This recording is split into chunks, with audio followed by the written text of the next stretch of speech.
Hi everyone, today I'm going to address one of the biggest questions we have in life. How to have more life, how to not die, how to experience the beautiful life we have for as long as possible. Now, I truly believe I'm going to live to 130 years old. You may call me arrogant or crazy, but hear me out. The reason I choose the number 130 is because recent studies on the human chromosome have found that the average human should live until around 120 years old if no unnatural disaster occurs. Now, if you think about it, there's not many humans who sit around and think, how can I live as long as possible? I mean, when was the last time you asked yourself that question? So for starters, by asking yourself that question in the first place, that's a good start and you're already ahead of the curve. Now, I'm doing more than the average human for my health, therefore I think I'll live longer than the average human, hence my choice of 130 years of age.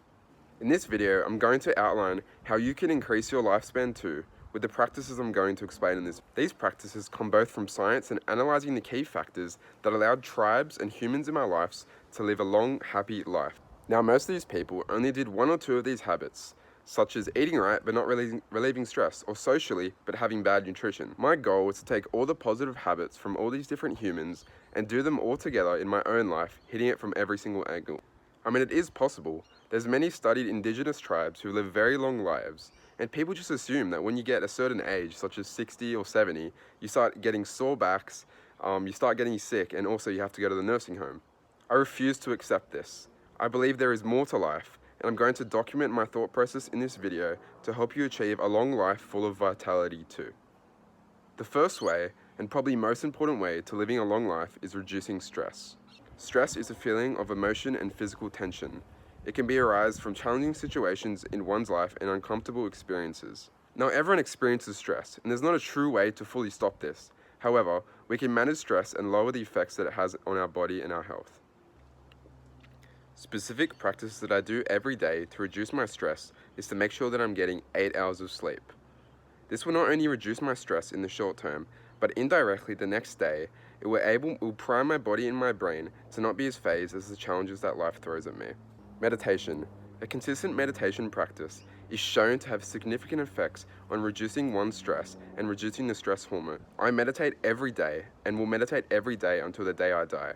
I mean, who doesn't want to be more mindful and more rooted in the present moment and not have to worry about things in the future or the past? I know I do. Even as little as 10 minutes per day are proven to have shown significant effects on calming negative thoughts and response to stressful situations. Another method to reduce stress I've been following for the last 6 months is from someone called Wim Hof, or other known as the Iceman. He's challenging modern sciences with his meditation, cold exposure, and breathing techniques used to help cure modern illness, diseases, and massively lower stress. His method involves a combination of breathing exercises, cold exposure, and meditation.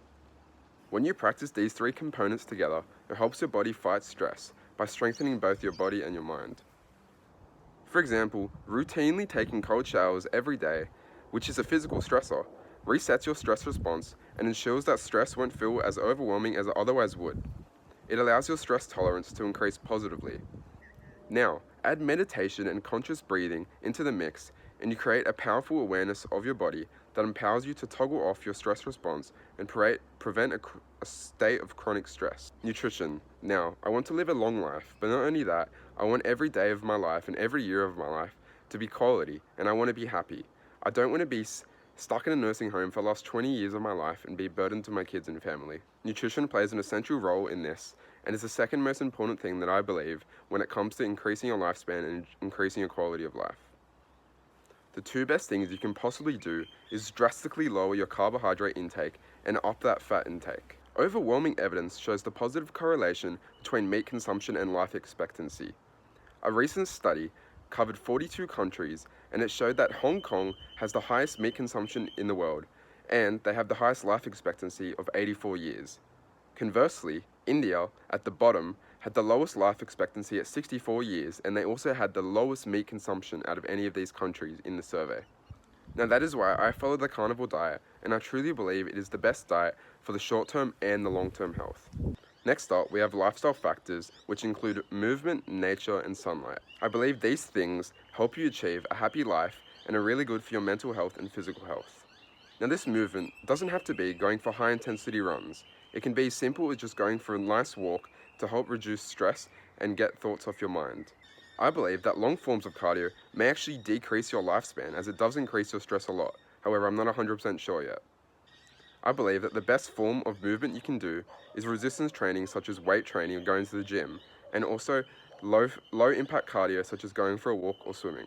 I mean, for the last 13 years of my life, I don't think there's actually been a day where I haven't done some sort of movement, whether it be soccer, whether it be weight training, bar injury. Now, if this exercise or movement is done in the sun, in nature, wow, you've really hit the jackpot. That is the definition of ancestral vitality. Being grounded in nature while also absorbing as much vitamin D as possible while you move your body is a pure blessing. There are also countless studies showing the positive correlation between sunlight exposure and longevity. Now, social life. I'm a big believer in the connection between the body and the mind, and one of the reasons I want to live a long life is to see my great grandkids. I believe if you set a goal in your mind and you dedicate your life to it, I believe your body will adapt and ensure that it meets this goal. I mean, what kind of better motivator is there to get out of bed when you're hundreds of years old and maybe a bit sick than to see your grandkids and tell them stories about your life, show them love, and give them hugs? Not only just family though, researchers report that maintaining a healthy social life can help you live up to 50% longer. Now, I've seen the effects in this in my nonno. He's 87 years old, living in Australia. He grew up in Italy, and every single day, without fail, he meets up in his local Italian town in Sydney to meet all his friends, to play cards, get coffee, and talk crap about football. I mean, 99% of people, when they get old, their social life heavily deteriorates, which I believe is the main factor for poor rates of mental health and also people not living long, happy lives. There you go. Those are the 4 aspects of my life that I'm trying to address to ensure that I live a long, happy life. Let me know in the comments below if you have any things that you're trying to do or anything that I missed out on to ensure that you also live a long, happy life. If you guys want to show some support, please consider subscribing. Thank you.